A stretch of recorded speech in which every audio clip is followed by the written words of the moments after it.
Tactical pause किया है air strikes करने पे डीप इनसाइड अफगानिस्तान।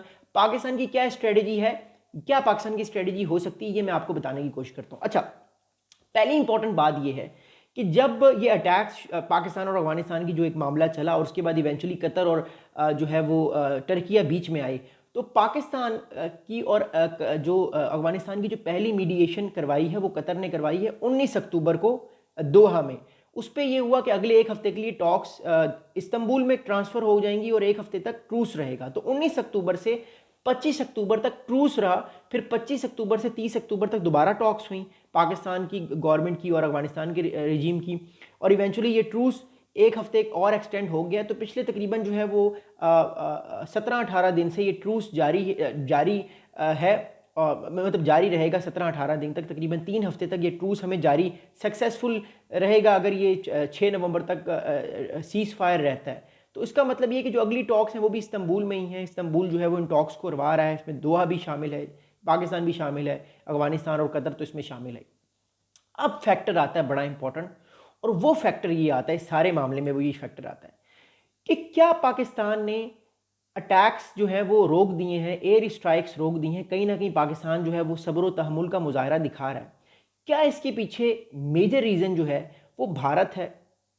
क्या इसके पीछे मेजर रीज़न भारत की वो मिलिट्री एक्सरसाइजेज हैं क्रूशल, जो भारत अपनी मिलिट्री एक्सरसाइजेज इस टाइम जो है वो बॉर्डर पर कर रहा है। भारत राजस्थान में, और भारत इस टाइम जो है वो अपनी मिलिट्री एक्सरसाइजेज जो है वो गुजरात में कर रहा है, जो भारत की रियासत है। फिर उसके बाद अलावा इंडियन ओशन में भी भारत कुछ मिलिट्री एक्सरसाइजेज कर रहा है। तो क्या उसकी रीज़न ये है कि पाकिस्तान फ़िलहाल तालिबान को इंगेज नहीं करना चाह रहा, सब्र व तहम्मुल का मुजाहरा करना चाह रहा है, क्योंकि भारत की भी 20-25 हज़ार फ़ौज इस टाइम बैठी हुई है पाकिस्तान को वो प्रेशराइज़ करने के लिए। फिर पाकिस्तान ने भी नोटम जारी कर दिया है, पाकिस्तान के जितने भी मेजर इस टाइम एयर बेसिस हैं they are on high alert. Pakistan के जो LOC है वो भी हाई अलर्ट पे है। कल भी नीलम और परसों लीपा वैली पे भारत की तरफ से जो है वो सीज़ फायर को ब्रेक किया गया, जिसको पाकिस्तान के बहादुर फौजी जवानों ने उसको जो है वो रिबट किया और स्ट्राइक बैक किया और भारत की बंदूकों को खामोश करवाया। क्या पाकिस्तान फ़िलहाल टैक्टिकल एक पॉज लेकर इस चीज़ को आगे नहीं बढ़ाना चाहता कि 10 अक्टूबर तक जो है ये मामला चले? अगर 10 अक्टूबर तक अफगानिस्तान के तालिबान कोई रिटर्न गारंटी दे देते हैं या बात को मान लेते हैं तब तो ठीक है। 10 अक्टूबर के बाद तो पाकिस्तान एयर स्ट्राइक्स दोबारा स्टार्ट कर सकता है, क्योंकि भारत का भी प्रेशर कम हो जाएगा, भारत भी अपनी एक्सरसाइजेस को उस टाइम तक कंक्लूड कर चुका होगा।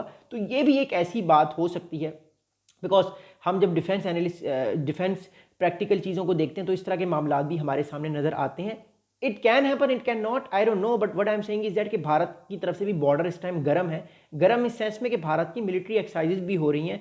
राजस्थान और इस टाइम जो गुजरात का बॉर्डर है उसके पास 15-20 किलोमीटर का एक गैप है, उसके बाद बॉर्डर के अंदर भारत में मिलिट्री एक्सरसाइजेज हो रही हैं। और पाकिस्तान की भी फौज, पाकिस्तान की नेवी, पाकिस्तान की एयर फोर्स, पाकिस्तान की साइबर फोर्स, ये सारी की सारे इस टाइम रेडी हैं और वो नहीं चाहते कि कोई इस तरह की भारत की तरफ से कोई मिस एडवेंचर करने की कोशिश की जाए, भारत की तरफ से कुछ ऐसा पैगाम देने की कोशिश की जाए पाकिस्तान को कि कल को ये मामला जो है वो खराबी की तरफ जाए। So that's also can become a very important issue. I am not saying कि ऐसा हुआ है, ऐसा हुआ होगा। What I am saying is that कि ये भी एक इंडिकेशन हो सकती है कि पाकिस्तान का सब्र व तहम्मुल इसलिए पाकिस्तान ने रखा हो कि फिलहाल भारत मिलिट्री एक्सरसाइजेज कर ले और इनको एक और मौका दे दिया जाए, ताकि भारत की उस टाइम तक मिलिट्री एक्सरसाइजेज भी खत्म हो चुकी होंगी।